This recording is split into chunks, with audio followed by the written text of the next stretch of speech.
A business owner trying to protect your operations, an IT professional looking for some actionable intelligence, or maybe you're just someone trying to make sense of an incredibly chaotic news cycle. Right, yeah. Whatever brought you here, we are really glad you're listening. We know your time is valuable, so we're going to give you a clear, totally jargon-free shortcut to being well-informed on a critical issue that's, well, it's unfolding as we speak. And the landscape is shifting rapidly out there. I mean, to really understand the severity of where we're going, we actually have to look backward first. We do. Let's look at the stack of sources we're working with today, because it is a truly fascinating mix. It really is. On one hand, we dug into a historical, declassified CIA intelligence file from 1978.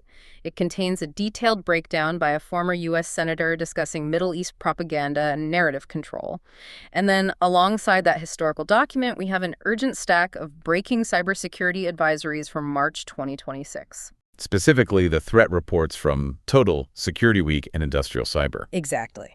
These reports detail the immediate digital fallout from the recent joint U.S.-Israeli military and cyber strikes on Iran.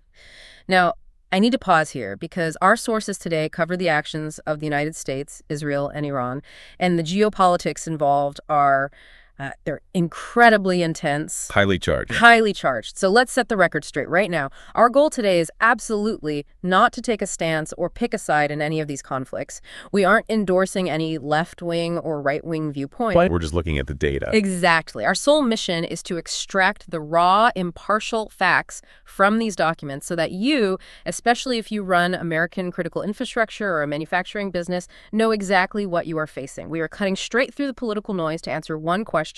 What do you need to do right now to protect your systems? What's fascinating here is the evolution of the battlefield itself.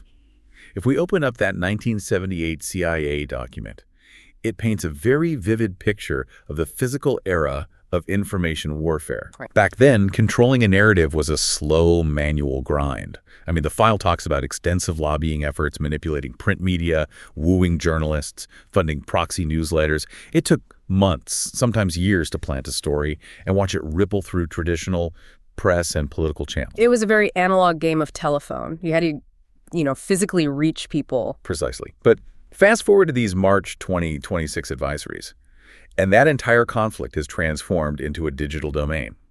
The sources describe the modern strategy as a mosaic defense. Mosaic defense. Yeah, it's decentralized, asymmetric warfare. Instead of relying on a carefully placed newspaper op-ed to sway public opinion, state actors and their proxies are using hacktivists, massive DDoS attacks, and ransomware. Wow. They aren't just trying to change the narrative with words anymore. They are enforcing their narrative by literally taking their opponent's critical systems offline. The contrast in speed is just staggering. Let's look at the immediate fallout of those March 2026 strikes, because the overlap between physical military action and cyber warfare is, well, it's unprecedented. The U.S. and Israel conducted physical airstrikes, but our sources show they simultaneously launched what some analysts are calling the largest cyber attack in history. They didn't just drop bombs, they targeted Iranian news agencies and digital government services. Yeah, the digital impact was massive. Within a matter of hours, independent internet watchdogs like NetBlocks reported that Iran experienced a near-total internet blackout. National connectivity plummeted to just 1% of its normal levels. And it's worth noting that a blackout of that magnitude is a classic wartime playbook move, and it was likely initiated by the Iranian regime itself. Oh, really? So they pulled the plug on themselves? Essentially, yes. When you're under heavy digital bombardment, unplugging the router, so to speak, prevents inbound cyber attacks and stops metadata from revealing the physical locations of senior figures. But the offensive cyber operations from the West had already established a foothold. Which brings up a wild detail from the reports. Look at what happened with the Badsaba app. Oh yeah, that was huge. This is a highly popular religious calendar app in Iran with over 5 million downloads. Hackers completely hijacked it. They sent push notifications to millions of users that simply read, "It's time for reckoning," and urged armed forces to drop their weapons. Which is incredible when you think about it. That right there is modern narrative control. In 1978, you had to drop paper leaflets from a plane. Today, you deliver the leaflet directly into the pockets of 5 million people simultaneously. Instantly. But the reports also show that Iran and its proxy groups are actively retaliating. We are seeing drone attacks targeting a water tank and an energy facility in Qatar, and pro-Iran hacking groups are aggressively threatening Western critical infrastructure. And this is where we need to pivot. Right. Let's bring this home to you, the listener. If you are an American small to medium business owner, or say you run a manufacturing plant in the Midwest, why should you care about a digital war happening in the Middle East? It's easy to assume you're just off the radar. That is the most dangerous assumption a business owner can make today. It's easy to think, I'm not a government agency, I'm not a defense contractor. Why would a nation state target my warehouse? Right. What do they want with my logistics data? Exactly. But to understand the threat, you have to understand the modern cyber economy, specifically the concept of access brokers. State-aligned threat actors and hacktivists don't sit in a dark room handcrafting a bespoke, highly targeted intrusion just for your specific business. That is not how modern cyber warfare scales. How does it scale then? Through relentless automation. Yeah. These groups use automated scanning tools and generative AI to launch massive indiscriminate campaigns.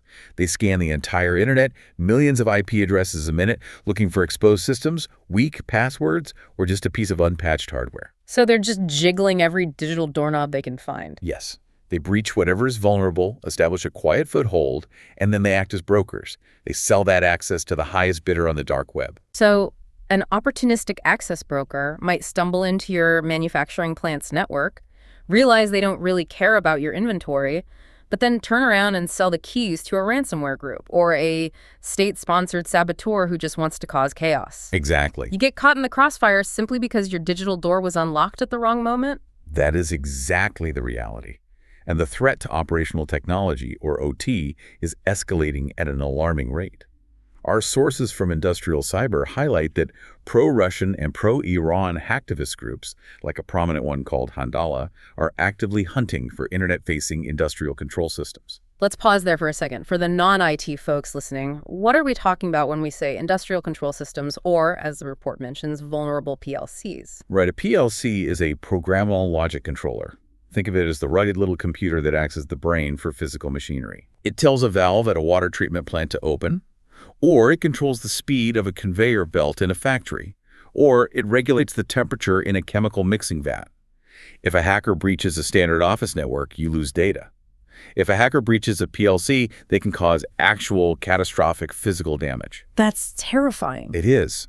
Handala recently claimed to have compromised an oil and gas exploration firm, bragging about a ransomware intrusion into their operational technology. And if anyone listening thinks this is just an overseas problem, the Security Week advisory quotes Cynthia Kaiser, a former FBI cyber official. She reminds us of a chilling precedent.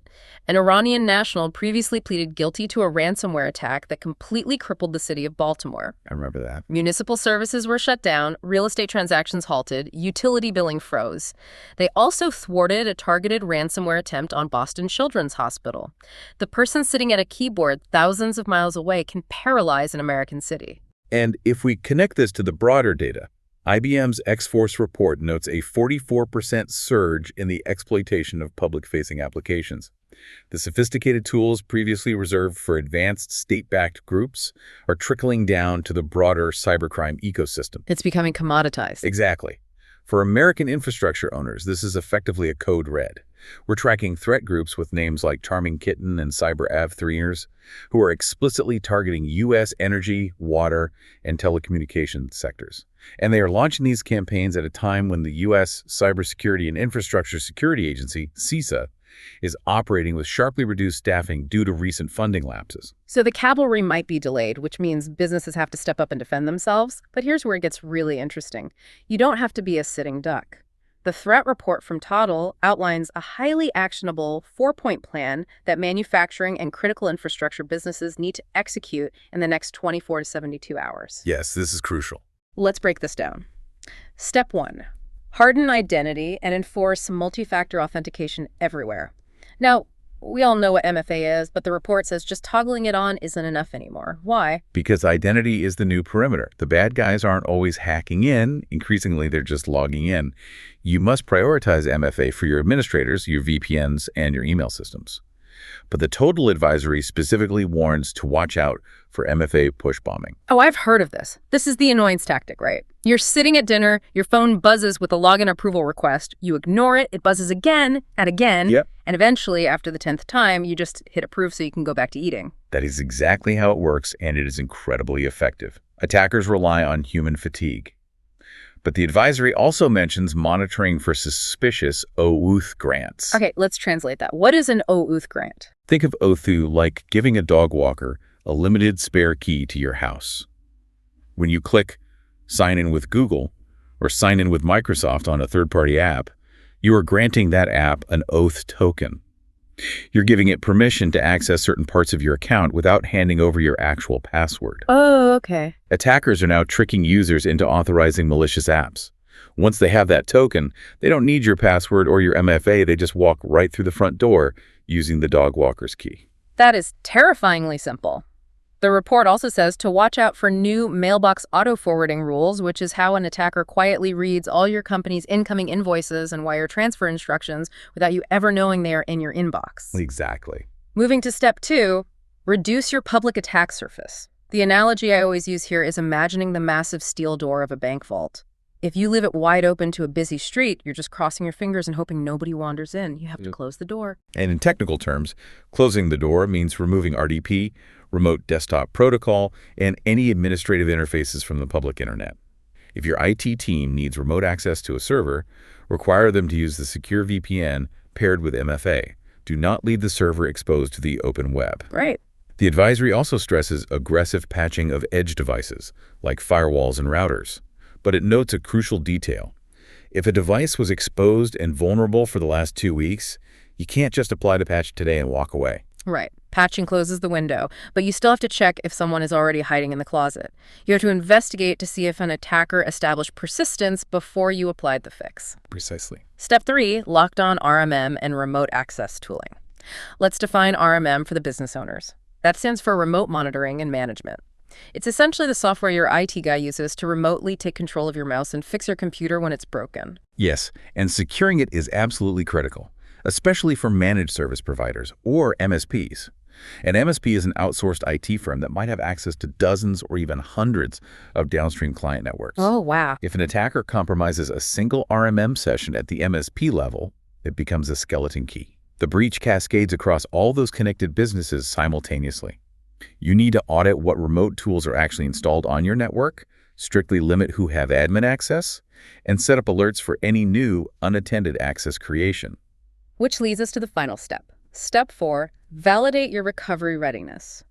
This is preparing for the absolute worst case scenario.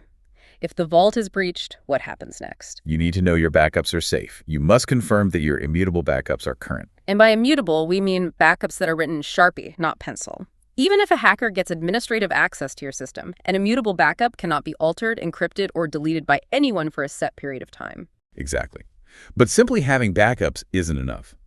The Total report emphasizes that you have to actively test the restoration process.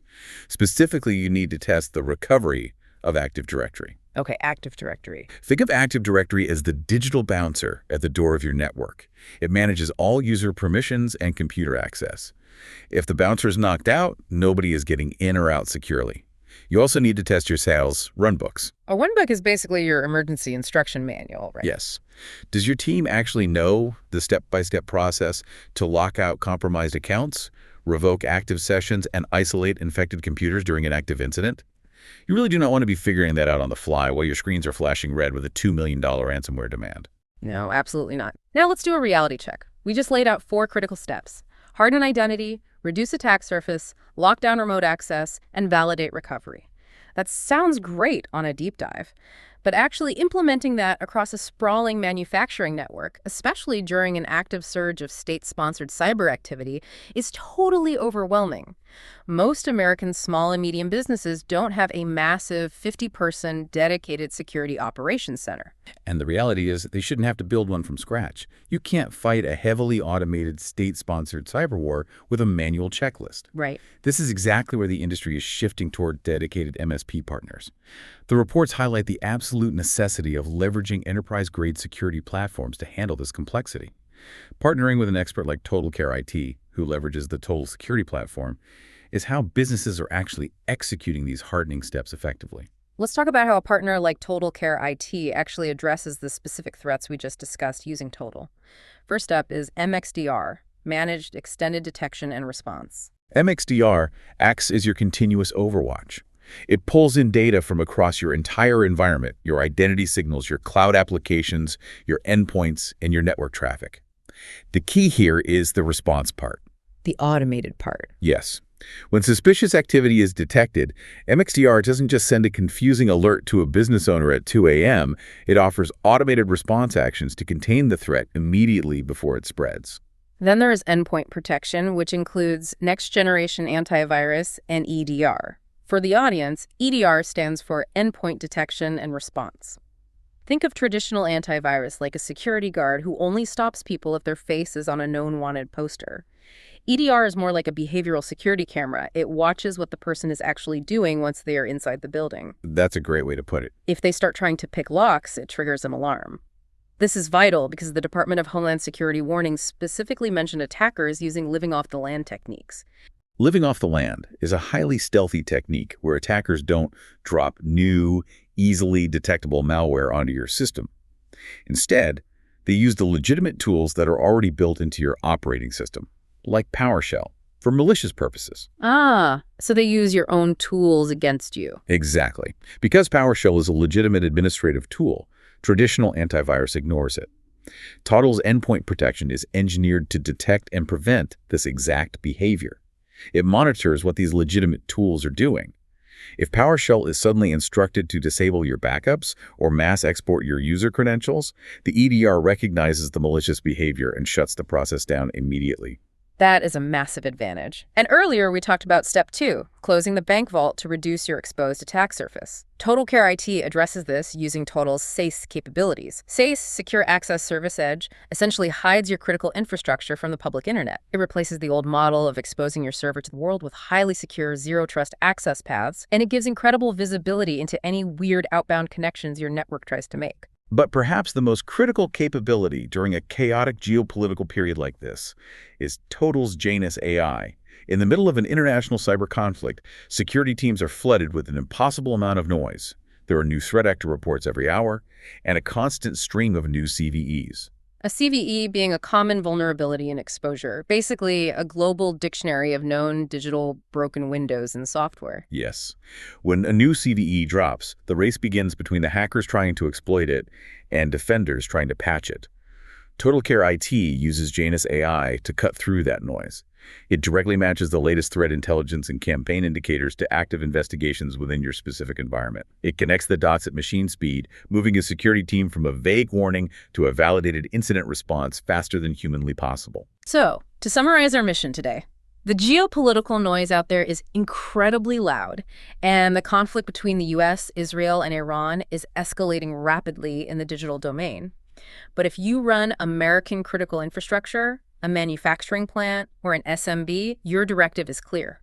You need to harden your identity, reduce your attack surface, lock down your remote tools, and validate your immutable backups. Yes, that's the playbook. And the most efficient way to achieve that isn't to try and do it alone. It's to partner with experts like TotalCare IT to deploy an enterprise-grade platform like Total so your defenses are as automated and intelligent as the attacks coming at you.